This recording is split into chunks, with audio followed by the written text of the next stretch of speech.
उपस्थित केला. मला स्वतःला त्याच्यामध्ये काही तथ्य वाटत नाही. मोदीजी हेच पक्षाचं आणि आघाडीचं नेतृत्व आहे. त्यांच्या नेतृत्वाखाली निवडणुका लढवल्या आणि त्या परिस्थितीमध्ये जे 7 वाजता ते जे मार्गदर्शन करतील ते कार्यकर्त्यांनी पुढे कशा पद्धतीने नेटाने आणि जोमाने कामाला लागावं याबद्दलचं मार्गदर्शन ते करतील.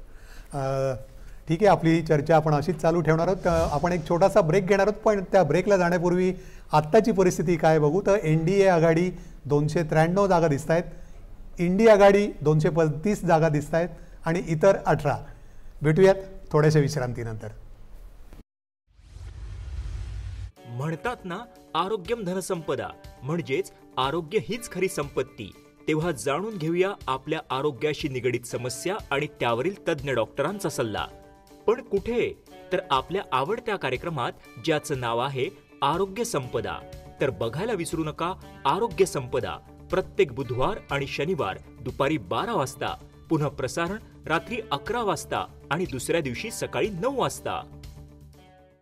DP म्हैसकर फाउंडेशन प्रस्तुत आकाश पेलताना, हिंदी चित्रपट सृष्टीतला सर्जनशील प्रवास, व्यवसायाची गणित आणि एक स्त्री म्हणून असलेली आव्हानं, या सगळ्यातून घडलेली विलक्षण सकारात्मकता म्हणजे लापता लेडीज फेम किरण राव. किरण राव आपल्या भेटीला येत आहेत DP म्हैसकर फाउंडेशन प्रस्तुत आकाश पेलताना.